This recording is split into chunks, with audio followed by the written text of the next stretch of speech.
जैसा कि आपने कल पढ़ चुके थे कि ट्रिपलेट क्या होती हैं और ट्रिपलेट का बहुत महत्वपूर्ण आपने एग्जाम्पल के साथ आपने सीखा था और इसी प्रोसेस को आगे बढ़ाते हुए हम चल रहे हैं और आज सीखेंगे कि इनका महत्वपूर्ण हमारे एग्जाम में कैसे है।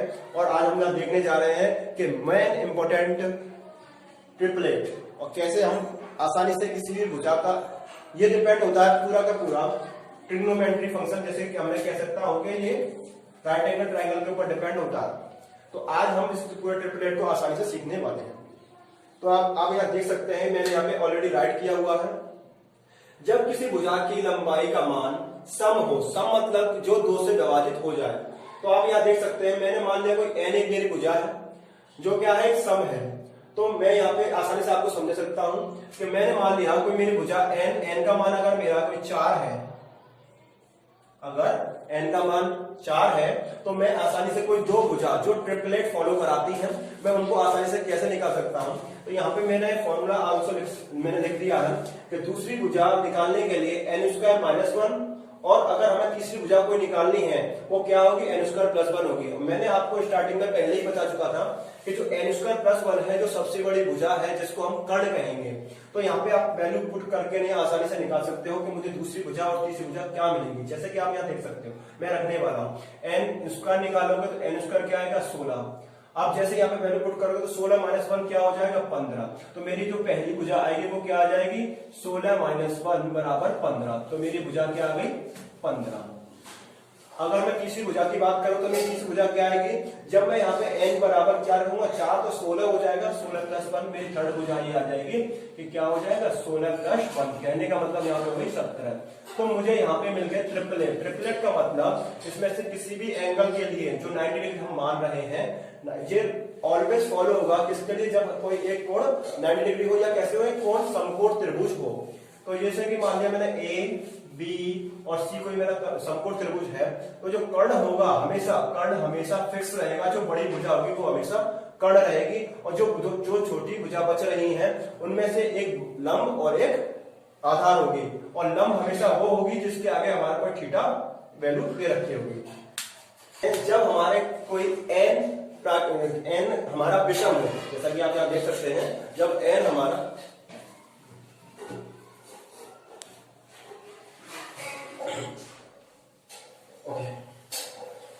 जैसा कि आप यहाँ देख सकते हो जब हमारा n की वैल्यू क्या हो जाए, विषम हो जाए, तो हमें अगर दूसरी और तीसरी भुजा निकालनी हो तो हम आसानी से कैसे निकाल सकते हैं। तो यहाँ पे हम n के बराबर क्या रखेंगे, जैसे मान के चलो मैंने कोई भुजा ले ली n बराबर 3 ले लिया, क्या ले लिया, n बराबर 3। तो मुझे 2 और ट्रिपलेट की वैल्यू निकालनी है तो मैं कैसे निकाल सकता हूँ, तो यहाँ रख सकते हैं n² मतलब 3 का स्क्वायर क्या होता है, 9 + 1/2। तो ये सॉल्व करके आ जाएगा 5 और यहाँ पे रखोगे तो 9 - 1/2 ये आ जाएगा तुम्हारा 4। ये बात समझ में आ गई होगी। तो आप यहाँ सोच रहे होंगे कि जो हमारे ट्रिपलेट कैसे आसानी से निकला है, 5, 4 और 3। तो यहाँ पे आप आसानी से इसको बता सकते हो कि इस ट्रिपलेट में जो मेरा 5 है वो तो मेरा कर्ण है और इनमें से 3 और 4 कुछ भी हो सकता है, या तो आधार हो सकता है या लंब हो सकता है। ये डिपेंड करेगा एंगल पर, थीटा पर, जो थीटा तुम ले रहे हो। तो मैं आपको कुछ क्वेश्चन दे रहा हूं जिससे कि आप बना के लाएं इसको, और जो कि तुम्हारे प्रैक्टिस के लिए और आपके प्रैक्टिस करने से आपको और भी फायदा हो। प्रैक्टिस ज्यादा करोगे तो आपके जितने भी कॉन्सेप्ट है वो क्लियर हो जाएंगे। तो जैसे कि पहला क्वेश्चन है मेरे लिए, तो आपके लिए मैं दे रहा हूं 16 का करके लाना है, दूसरा मैं दे रहा हूं 17 का करके लाना है, तीसरा मैं दे रहा हूं 15 का करके लाना है और चौथा मैं दे रहा हूं 18 का करके लाना है। तुमको ये 4 क्वेश्चन करके लाने हैं जिससे कि तुम ट्रिपलेट निकाल सको। और मैं नेक्स्ट कॉन्सेप्ट बताने वाला हूं, कुछ महत्वपूर्ण triplet.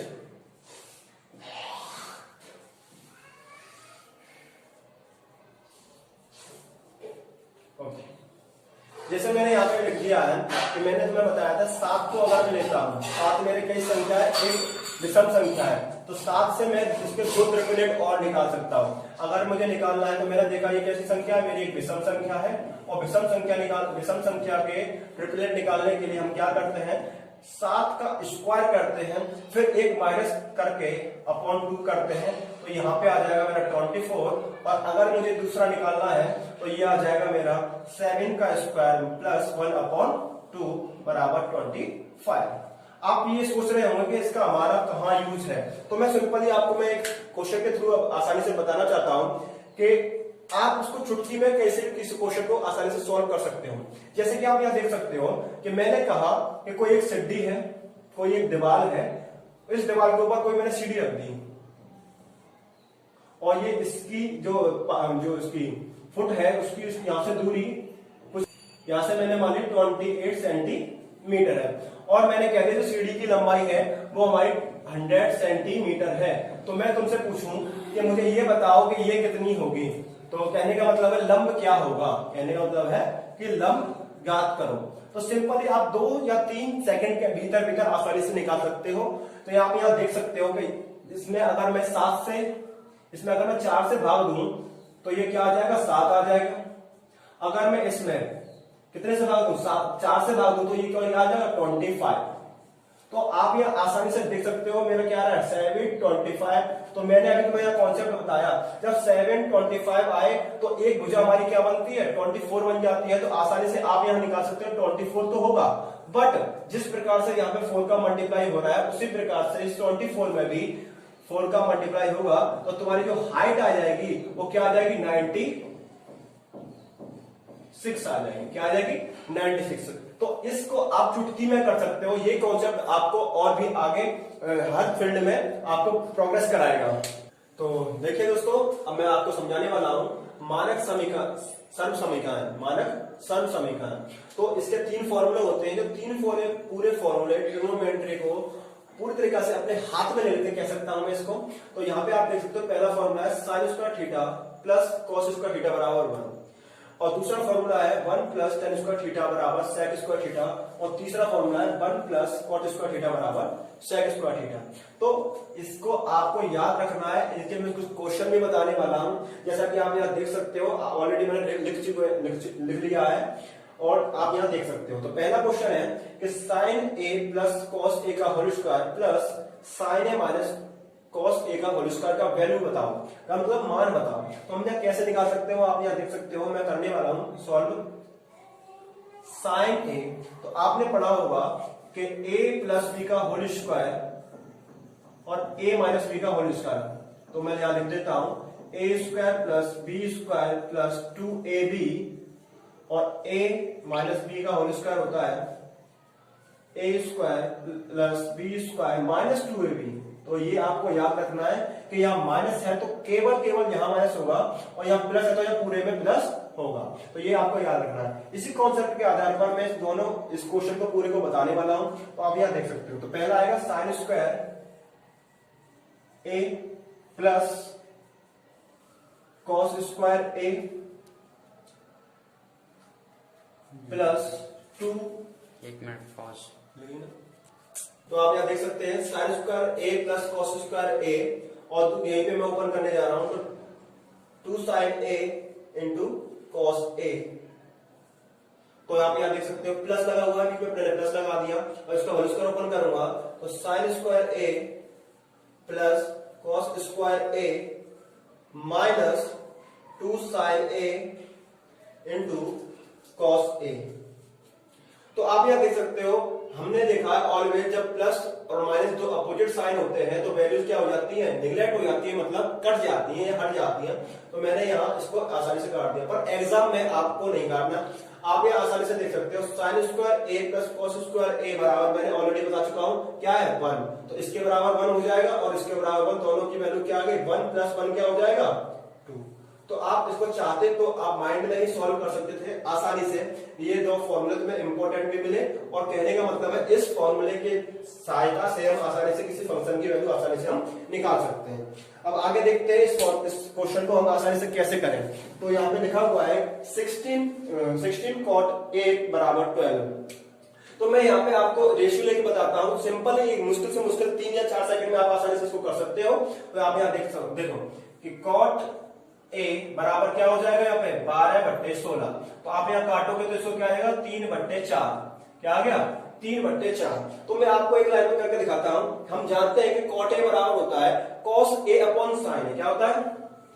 cos A upon sin A बराबर हो जाएगा 3/4।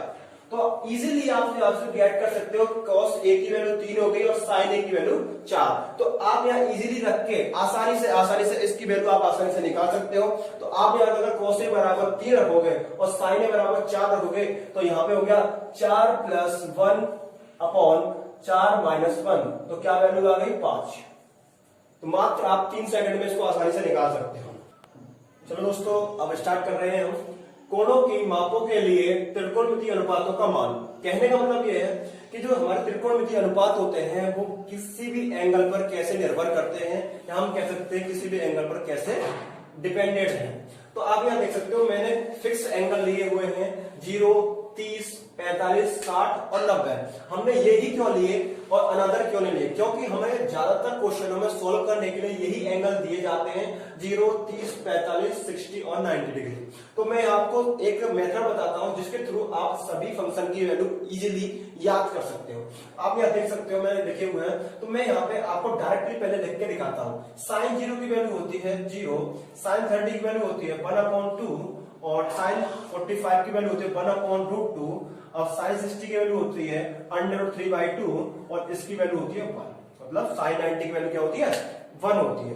अब मैं आपको समझाता हूं कि ये वैल्यू आपको या तो डायरेक्टली याद कर लो या मैं किसी एक कॉन्सेप्ट के थ्रू इसको आपको समझाने वाला हूं। मैंने डायरेक्टली लिख दिया क्यों मुझे याद था, तो आपको भी याद करना पड़ेगा क्योंकि बिना याद किए कुछ कॉन्सेप्ट क्लियर नहीं होंगे। तो मैं आपको बताता हूं ये आई कैसे है। तो आप गिनते तो जानते हो सिंपली, आप यहां लिख सकते हो 0, 1, 2, 3, 4 और ये लिखने के बाद इसमें अगर आप 4 से डिवाइड दे दो, सब में 4 से डिवाइड देते हुए और इनका रूट ले लोगे,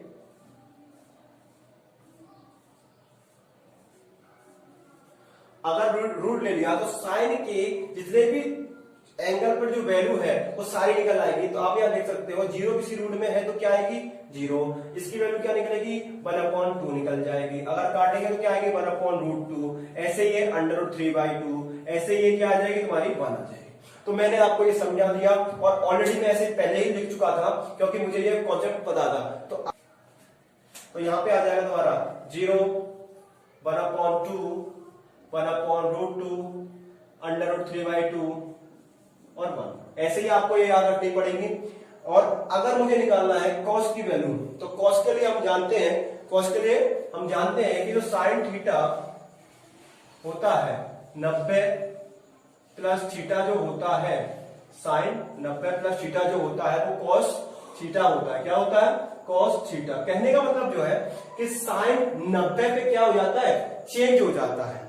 साइन 90 पे चेंज हो जाता है। कहने का मतलब ये है कि जो वैल्यू यहाँ पे जैसे कि 0 की वैल्यू जो है वो cos में 90 की हो जाएगी और जो cos sin 90 की वैल्यू है वो 0 की। कहने का मतलब ये आपस में वैल्यू को चेंज कर लेंगे। तो आप यहाँ देख सकते हो sin 90 की वैल्यू क्या है? 1, तो वो cos 0 की वैल्यू हो जाएगी। तो कहने का मतलब इसको उल्टा लिख दो तो यहाँ पे हो जाएगी 1/√3/2, 1/√2, 1/2 और 0। अब बात करते हैं tan थीटा की, या tan किसी भी एंगल के पर्टिकुलर जो चल रहे हैं सारे एंगल की बात करते हैं। तो यहां आप देख सकते हो अगर हमने पढ़ा था ऑलरेडी tan थीटा बराबर क्या पढ़ा था कि sin theta upon cos theta. मैं आपको ये पहले ऑलरेडी बता चुका हूं। तो यहां पे आप sin theta upon cos theta करोगे तो sin 0 मतलब sin 0 की 0 अपॉन 1 तो क्या आ जाएगा? 0 आ जाएगा। ऐसे इसमें इसका डिवाइड दोगे तो क्या आ जाएगा? 1/√3। ऐसे इसमें इसका डिवाइड दोगे तो क्या आ जाएगा? 1। ऐसे इसमें इसका डिवाइड दोगे तो क्या आ जाएगा? √3 और इसमें 0 का डिवाइड दोगे तो क्या आता है? इनफाइनाइट। किसी भी वैल्यू में अगर 0 का डिवाइड दिया जाता है तो हमेशा याद रखना है वो इनफाइनाइट आएगा। अब जैसे कि मैंने आपको बताया था कि अगर मैं डायरेक्ट आता हूं कॉट पे, क्यों? क्योंकि जिस प्रकार से मैंने तुमको बताया था साइन के जैसे फंक्शन बदल जाते हैं वैसे ही कॉस के लिए बदल जाते हैं, वैसे ही टेन के जितने भी वैल्यूज होती हैं वो कॉट के लिए अपोजिट हो जाती हैं। तो आप आसानी से याद रखते हो टेन के अपोजिट होगा तो यहां क्या हो जाएगा? ठीक, इनफाइनाइट। √3 1 1/√3 और क्या हो जाएगा 0। अब बात रहेगी कि ये दो वैल्यूज कैसे याद रखें। तो मैंने आपको बताया था जो साइन जो होता है वो 1/कोसेक के बराबर होता है। कह सकते हैं साइन थीटा बराबर होता है कोसेक 1/कोसेक थीटा।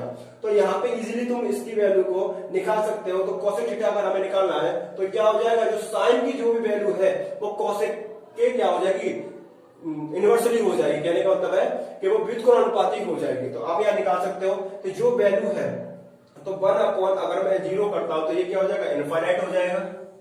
इसको मैं अपोजिट करूंगा तो ये 2 हो जाएगा। इसको मैं अपोजिट करूंगा तो √2 हो जाएगा।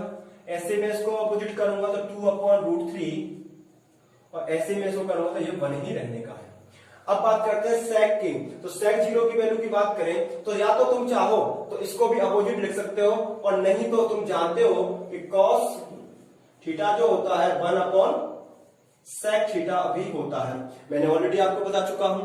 तो आप यहां देख सकते हो, या तो इसको ऐसे लिख सकते हो सेक थीटा बराबर 1/कॉस थीटा, ये भी बात एक ही है।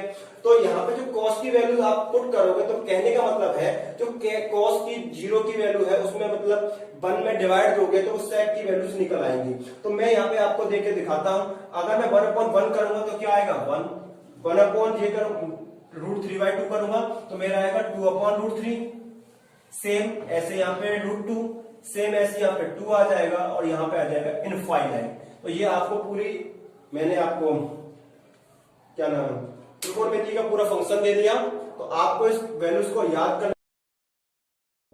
धन्यवाद दोस्तों इस वीडियो को देखने के लिए। और इसी प्रकार की अगर वीडियो आप चाहते हो तो इस चैनल को सब्सक्राइब करें और बेल आइकन को दबाएं और इसी प्रकार के नोटिफिकेशन आपको आसानी से मिल जाए।